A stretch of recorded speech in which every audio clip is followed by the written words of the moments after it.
بسم اللہ الرحمن الرحیم۔ السلام علیکم ورحمۃ اللہ وبرکاتہ۔ مدینے کا بازار تھا۔ گرمی کی شدت اتنی زیادہ تھی کہ لوگ نڈھال ہو رہے تھے۔ ایک تاجر اپنے ساتھ ایک غلام کو لیے پریشان کھڑا تھا۔ غلام جو ابھی بچہ ہی تھا وہ بھی دھوپ میں کھڑا پسینہ پسینہ ہو رہا تھا۔ تاجر کا سارا مال اچھے داموں بک گیا تھا، بس یہ غلام ہی باقی تھا جسے خریدنے میں کوئی بھی دلچسپی نہیں دکھا رہا تھا۔ تاجر سوچ رہا تھا کہ اس غلام کو خرید کر شاید اس نے گھاٹے کا سودا کیا ہے۔ اس نے تو سوچا تھا کہ اچھا منافع ملے گا، لیکن یہاں تو اصل لاگت ملنا بھی دشوار ہو رہا تھا۔ اس نے سوچ لیا تھا کہ اب اگر یہ غلام پوری قیمت پر بھی بکا تو وہ اسے فوراً بیچ دے گا۔ مدینے کی ایک لڑکی کی اس غلام پر نظر پڑی تو اس نے تاجر سے پوچھا کہ یہ غلام کتنے کا بیچو گے؟ تاجر نے کہا کہ میں نے اتنے میں لیا ہے اور اتنے کا ہی دے دوں گا۔ اس لڑکی نے بچے پر ترس کھاتے ہوئے اسے خرید لیا۔ تاجر نے بھی خدا کا شکر ادا کیا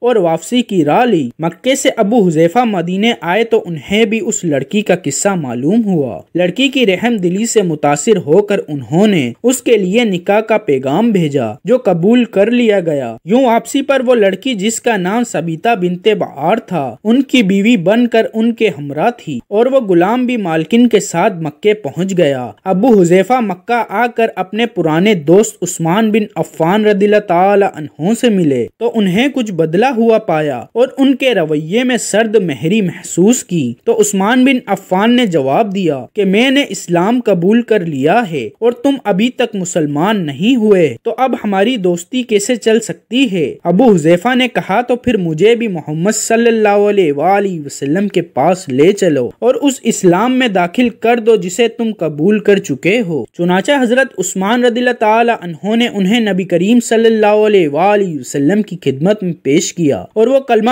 پڑھ کر دائرے اسلام میں داخل ہو گئے۔ گھر آ کر انہوں نے اپنی بیوی اور غلام کو اپنے مسلمان ہونے کا بتایا تو ان دونوں نے بھی کلمہ پڑھ لیا۔ حضرت ابو حذیفہ رضی اللہ تعالی عنہ نے اس غلام سے کہا کہ چونکہ تم بھی مسلمان ہو گئے ہو اس لیے میں اب تمہیں غلام نہیں رکھ سکتا، لہٰذا میری طرف سے اب تم آزاد ہو۔ غلام نے کہا آقا میرا اب اس دنیا میں آپ دونوں کے سوا کوئی نہیں ہے، آپ نے مجھے آزاد کر دیا تو میں کہاں جاؤں گا؟ حضرت ابو حذیفہ رضی اللہ تعالی عنہ نے اس غلام کو اپنا بیٹا بنا لیا اور اپنے پاس ہی رکھ لیا۔ غلام نے قرآن پاک سیکھنا شروع کر دیا اور کچھ ہی دنوں میں بہت سا قرآن یاد کر لیا اور وہ جب قرآن پڑھتے تو بہت خوبصورت لہجے میں پڑھتے۔ ہجرت کے وقت نبی کریم صلی اللہ علیہ وآلہ وسلم سے پہلے جن صحابہ نے مدینے کی طرف ہجرت کی ان میں حضرت عمر رضی اللہ تعالی عنہ کے ساتھ حضرت ابو حذیفہ رضی اللہ تعالی عنہ اور ان کا یہ لے پالا بیٹا بھی تھا۔ مدینے پہنچ کر جب نماز کے لیے امام مقرر کرنے کا وقت آیا تو اس غلام کی خوبصورت تلاوت اور سب سے زیادہ قرآن حفظ ہونے کی وجہ سے انہیں امام چن لیا گیا اور ان کی امامت میں حضرت عمر رضی اللہ تعالی عنہ جیسے جلیل القدر صحابی بھی نماز ادا کرتے تھے۔ مدینے کے یہودیوں نے جب انہیں امامت کرتے ہوئے دیکھا تو حیران ہو گئے کہ یہ وہی غلام ہے جسے کوئی خریدنے کے لیے تیار نہ تھا۔ آج دیکھو کتنی عزت ملی کہ مسلمانوں کا امام بنا ہوا ہے۔ اللہ پاک نے انہیں خوشگلو اس قدر بنایا تھا کہ جب